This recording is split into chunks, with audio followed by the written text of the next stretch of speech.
오늘 이 뜻깊은 자리에서 여러분 뵙게 되어 참 감사합니다.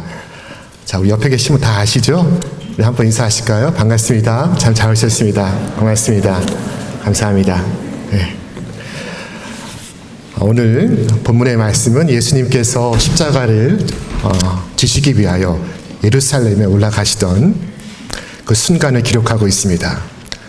얼마나 중요한 순간이겠습니까? 자, 그런데 오늘 본문에 보면 예수님께서 나귀를 타고 올라가셨다 말씀하고 있습니다. 만왕의 왕이신 주님께서 예루살렘에 입성하시는데 왜 나귀를 타고 올라가실까? 화려한 말이 아닌 나귀를 타신 이유는 무엇일까? 우리는 묻지 않을 수가 없습니다. 그러나 이것은 성경의 예언의 성취였습니다.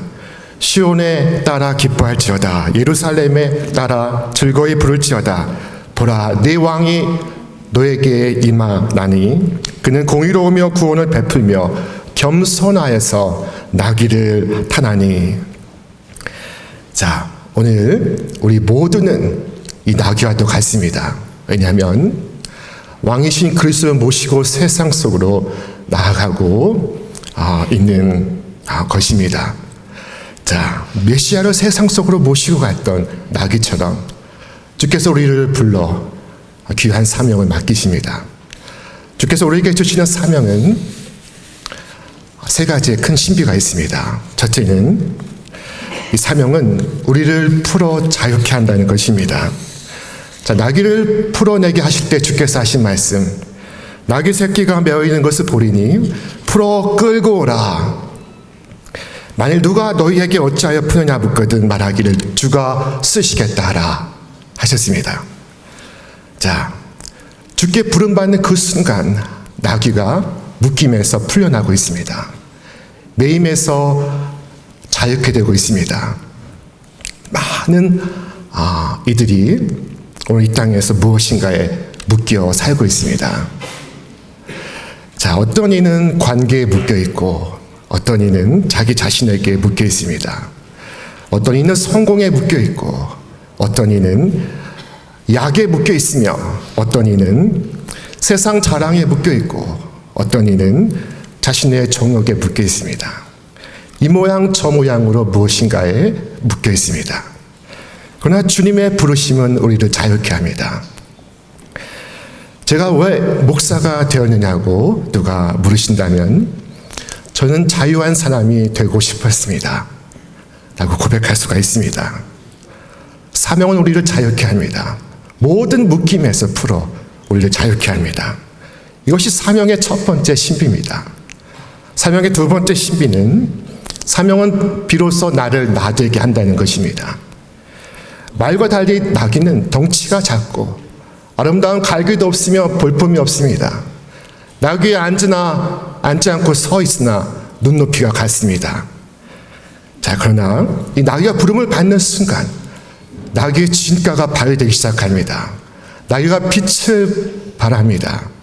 나귀는 천성의 인내심이 강하고 병에 대한 저항력이 큰 짐승입니다. 무엇보다 안정성이 높아서 미끄러운 강가와 절벽의 길을 걷는 것은 말보다 더 뛰어나다고 할 수 있습니다. 그래서 서부의 황금을 개척하던 시기에 황금을 운반하였던 것은 말이 아니라 이 나귀였습니다. 나귀는 부름을 받는 순간 그 숨은 진가가 발휘되기 시작합니다. 자, 주께서 주시는 사명은 나를 나되게 하고 나를 나로 비춰가며 나로 의미 있게 하고 나로 보람되게 합니다. 이것이 사명의 두 번째 신비입니다. 사명의 세 번째 신비는 주께서 맡기신 사명은 겉으로 힘들 뿐 속으로는 매우 즐겁다는 것입니다. 사명은 아우토텔로스입니다. 히라보 아우토는 셀프의 의미가 있고 텔로스는 목적이라는 뜻이 있습니다. 아우토텔로스는 자기 목적성을 의미합니다. 사명은 자기 목적성을 갖고 있습니다. 다른 어떤 보상을 바라지 않습니다. 그 자체가 보상이요, 상급인 것입니다. 저는 언젠가 미국의 한 서부의 대학교에서 안식년을 보낸 적이 있었습니다. 안식년을 보내는 중에 저희 가족의 유일한 엔터테인먼트는 우리 가족과 함께 한국의 TV를 인터넷으로 시청하는 것이었습니다. 초등학교 2학년 아이가 즐겨보던 그 프로그램을 함께 보는 것이었습니다. 그것은 정글의 법칙이라는 프로그램이었습니다. 어느 날 저녁에 그 프로그램을 함께 보고 있는데 그 프로그램 속에 구워 먹는 바나나가 등장했습니다. 그것을 보던 아이는 저에게 한 사명을 주었습니다. 가서 저 바나나를 구해오라 라는 것이었습니다. 자, 그리고 저는 저녁에 슬슬 걸어서 학교 앞 마트에 갔습니다. 그러나 그곳에서 그 바나나를 구할 수는 없었습니다. 아이를 낙심시킬 수 없어서 저는 저 멀리까지 걸어가기로 했습니다. 자, 가는 도중에 해는 지고 그리고 코요테의 울음소리가 들리기 시작했습니다. 자, 전날 새벽에 마주쳤던 그 코요테가 생각이 났습니다. 저는 걷다가 뛰기 시작했습니다. 그리고 마켓에 도착해서 다행히 그 바나나를 구하고 집으로 돌아오고 있었습니다. 인적 없는 숲길을 지나며 제 온몸이 긴장했습니다. 온몸에서 땀이 흘렀습니다. 저는 그날 이를 모을 짐승과 달리기를 하고 있었습니다. 자, 마침내 그 바나나를 구해 집에 도착했을 때 아이가 반긴 것은 저였을까요? 바나나였을까요? 아이가 반긴 것은 바나나였습니다. 아이는 그 바나나를 신기해합니다. 제가 흘린 땀과 눈물은 조금도 생각해 주지를 않습니다. 그때 저의 마음은 즐거웠을까요? 상했을까요?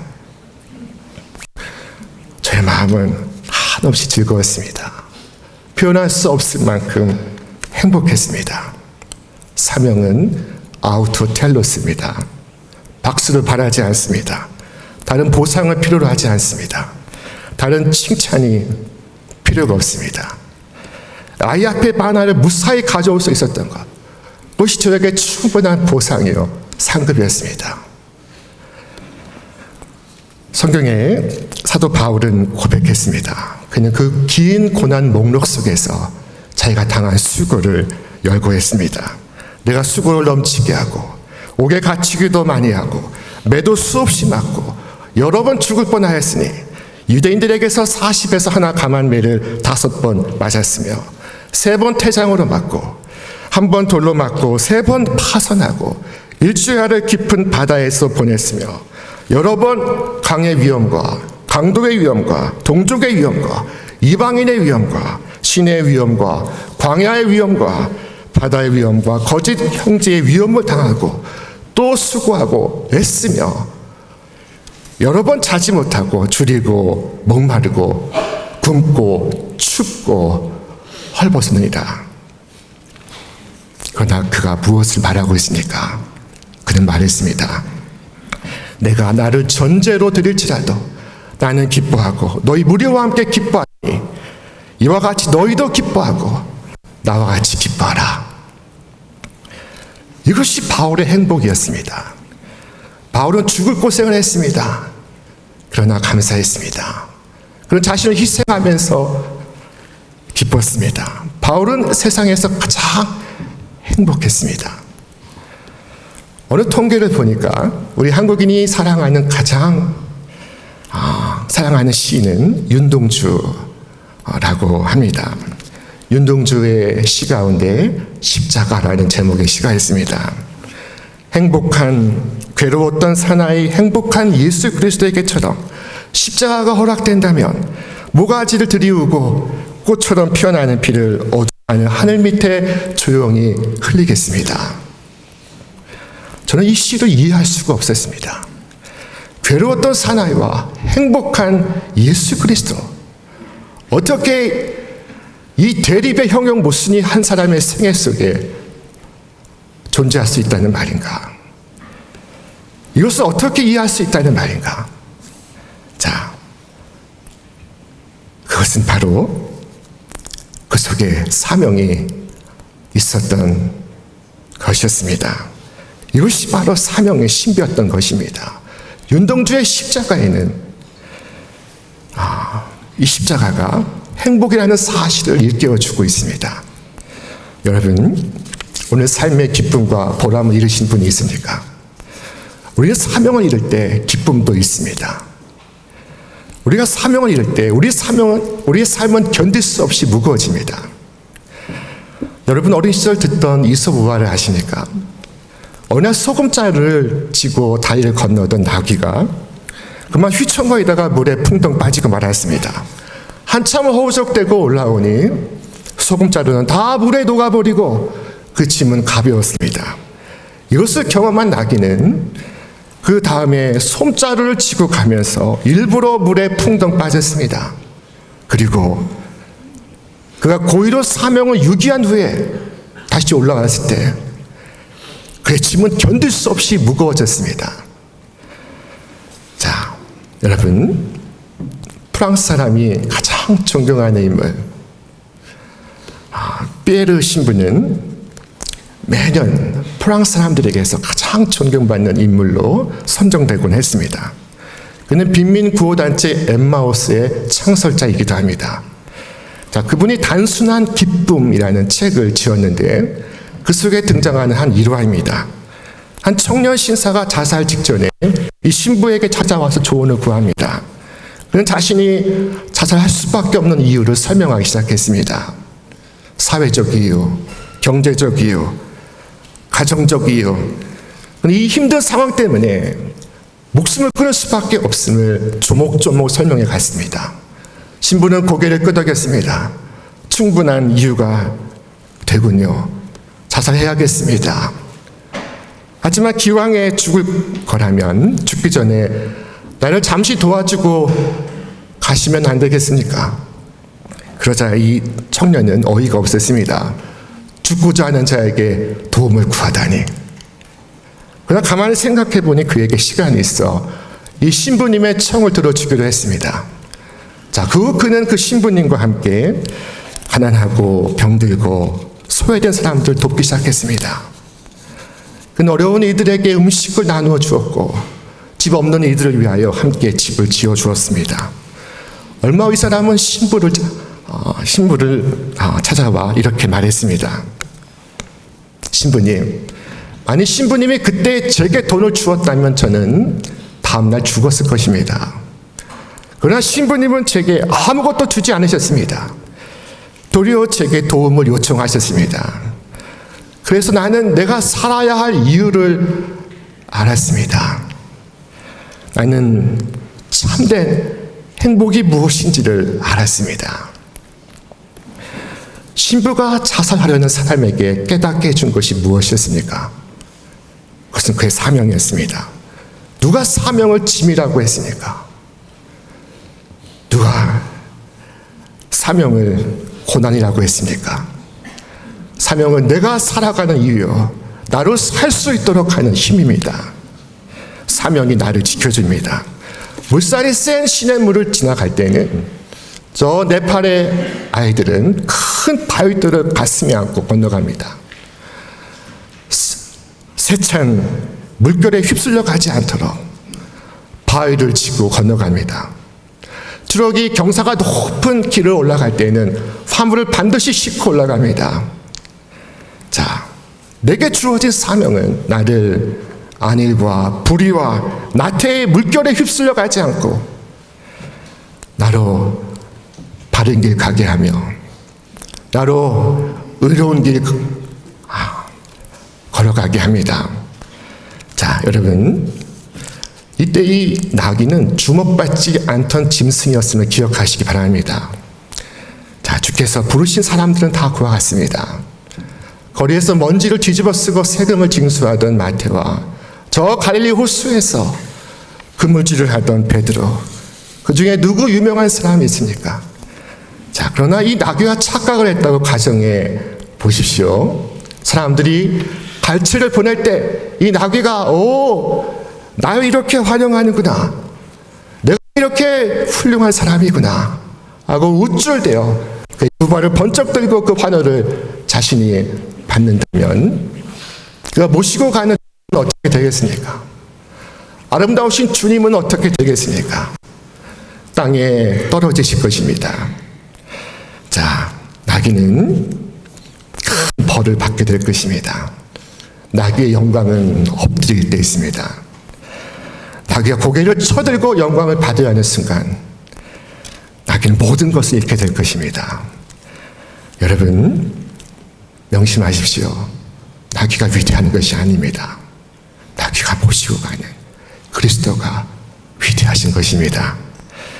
자, 여러분 오직 주님만 높이시고 그리고 주님만이 존귀하게 되시길 바랍니다. 자, 바울의 소명을 들어보십시오. 나의 간절한 기도와 소망을 따라 아무 일에든지 부끄러워하지 아니하고 지금도 전과 같이 온전히 담대하여 살든지 죽든지 내 몸에서 그리스도가 존귀하게 되게 하려 하나니. 바울은 그리스도를 높이기 원합니다. 그가 살든지 죽든지 그리스도가 높임 받길 원하고 있습니다. 그의 사명은 그의 사랑에서 비롯되고 있습니다. 하워드 핸드리스 목사님은 자신의 옛날 일을 회고했습니다. 그가 필라델피아에 살면서 그 어린 시절 사귀었던 한 여학생을 회고합니다. 그는 이렇게 말했습니다. 제가 사춘기였을 때 예쁜 여학생과 데이트를 하곤 했었습니다. 나는 필라델피아 북쪽에 살았고 그녀는 필라델피아 남쪽에 살고 있었습니다. 우리 집에서 그녀의 집까지는 1시간 45분 걸렸습니다. 전차, 버스, 그리고 다시 전차를 갈아타야만 했습니다. 하지만 나는 그녀를 보아야만 했습니다. 어느 날 내가 문 바깥으로 달려나갈 때 할머니가 뒤에서 하워드야, 설거지 좀 도와줘야지 라고 부르시던 음성을 아직도 기억할 수 있습니다. 반 블록쯤 내려가서 미안해요 할머니, 저는 도와드릴 수 없어요. 제 여자친구를 만나야 돼요. 그리고 도시의 정반대편까지 가서 이 하워드 목사님이 뭘 했는지 아십니까? 여러분, 핸드리스 목사님이 뭘 하셨을까요? 그것은 그녀의 집에 설거지를 해주는 것이었습니다. 이날까지 나의 아내가 된 그 여인과 함께 설거지를 했던 그 순간보다 더 기뻤던 순간은 없었습니다. 그녀의 기쁨이 나의 소망이었습니다. 사랑하는 여러분, 사랑한다면 핸드릭스 목사님처럼 하시길 바랍니다. 마지막으로 오늘 본문의 흥미로운 대목은 나귀를 풀어갈 때 그 임자가 선뜻 허락했다는 것입니다. 만일 누가 너희에게 어찌하여 푸느냐 묻거든 주가 쓰시겠다 하라. 기가 막힌 말씀입니다. 누가 주입니까? 누가 나귀의 주인입니까?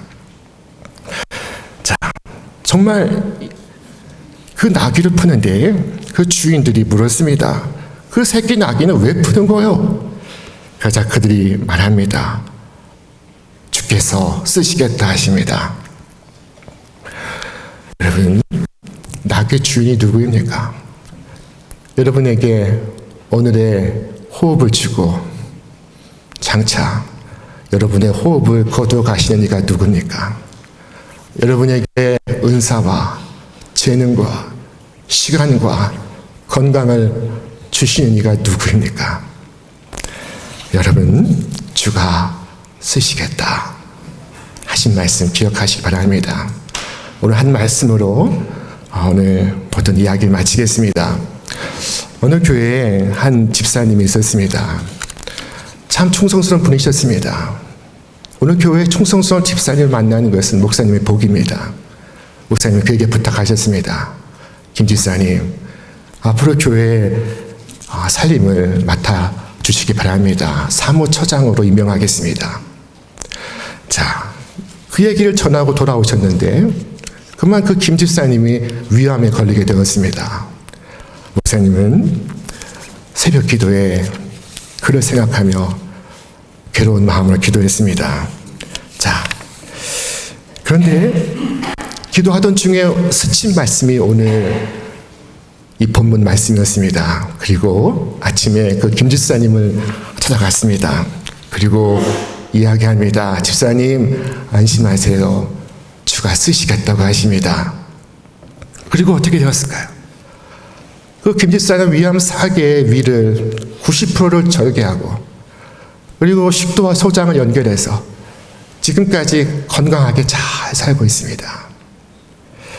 여러분, 오늘 우리는 우리 자신을 위하여 살 이유가 없는 사람들입니다. 성경이 말씀하지 않았습니까?